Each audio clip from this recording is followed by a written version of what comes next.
di sini strategi pertimbangan pengurangan biayanya rendah. Di sini pertimbangan cepat responnya itu sama-sama kecil. Ya, mereka sama-sama tidak terlalu melihat respon dari orang-orang. Jadi kalau misalnya nih ada yang menganggap bahwa ini kenapa sih Harley Davidson nggak ngubah-ngubah sama sekali bentuknya, disesuaikan dong sama tinggi badan orang Indonesia. Ngapain, kan itu strategi kita. Nah, berarti dia sama sekali nggak mengubah apapun, bentuk aslinya seperti itu. Sama seperti di strategi global, dia tidak sama sekali melihat pertimbangan respon lokalnya. Bukan tidak sama sekali, dia tidak terlalu melihat ya, karena kenapa? Dia merasa bahwa tetap bawa yang ada, tapi dia mengurangi biayanya. Produknya sama, dia jual yang sama, tapi lebih ke pengurangan biayanya. Gitu. Jadi dia tidak harus memproduksinya dari sana juga, tidak, dari negara yang sama tidak ya. Yang jelas kita bisa membangun pabrik di tempat lain, yang penting sudah ada standarisasi produk. Lalu nanti impor dan ekspornya itu tetap terstandarisasi. Kamu mau beli made in China or made in Blama or made in mana, itu tetap sama. Karena mereka sudah ada standarisasi produknya. Tidak ada bedanya, ya, nggak ada bedanya karena sudah ada standarisasi produk. Gitu. Kalau yang ini enggak, ya. Kalau yang ini mereka biaya nggak mereka kurangi. Mereka merasa enggak apa-apa. Memang itu value yang kita tunjukkan ke konsumen. Kalau transnasional beda lagi. Coba lihat, di sini dia letaknya paling tinggi ya, tinggi semua. Pertimbangan pengurangan biayanya tinggi. Terus untuk respon lokalnya juga tinggi. Jadi kalau misalnya nih ada yang request, misalnya ada banyak yang ngasih tahu, oh coba dong berinovasi. Nah, si Coca-Cola sama Nestle yang paling cepat berinovasi, ya.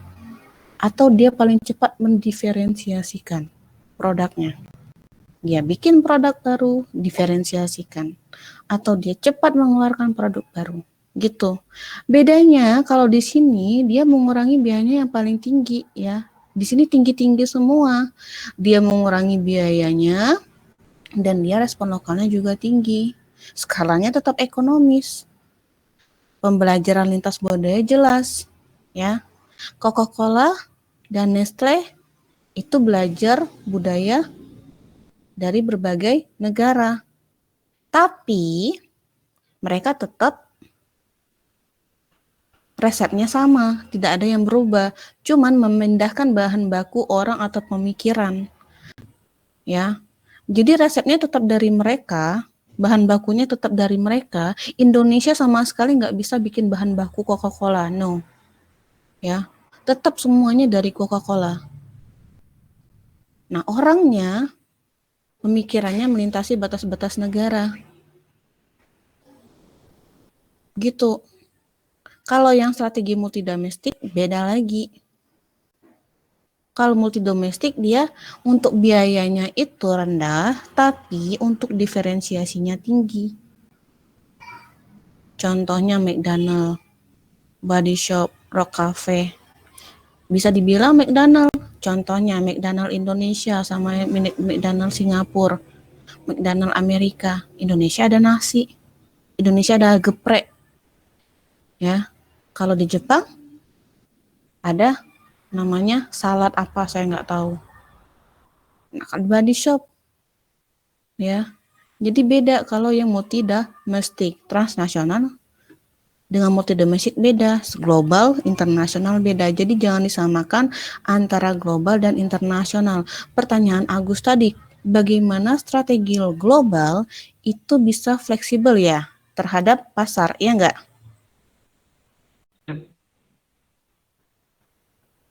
Memahami pasar secara fleksibel. Kita lihat tadi, bentar, saya. No. Ini pemasaran global tadi itu contohnya US, Still dengan Texas Instrument dan Otis Evaluator.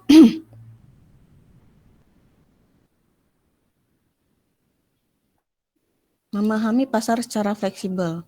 Bagaimana memahami pasar secara fleksibel? Caranya adalah analisis SWOT. Ya, coba Kak, tadi kalian masukin nggak sih analisis SWOT? Enggak. Ya, ini salah kalian ya, materinya banyak yang kurang. Jadi kalau misalnya ada yang masih kurang dari kelompok ini, kalian baca aja PPT yang saya share, itu dari bukunya langsung ya. Dari bukunya langsung itu. No, ini ya. Di sini kalau kalian mau memfleksibelkan bagaimana kalian melihat pasar, ini. No. Nih. Mission, strategi, analisis, internal strength, external opportunities, internal weakness, dan external threats. Kalau misalnya pasarnya tiba-tiba berubah, berarti dari lingkungan luar. Ubah. Nih, kalau internal strength kayaknya nggak bisa berubah secepat itu.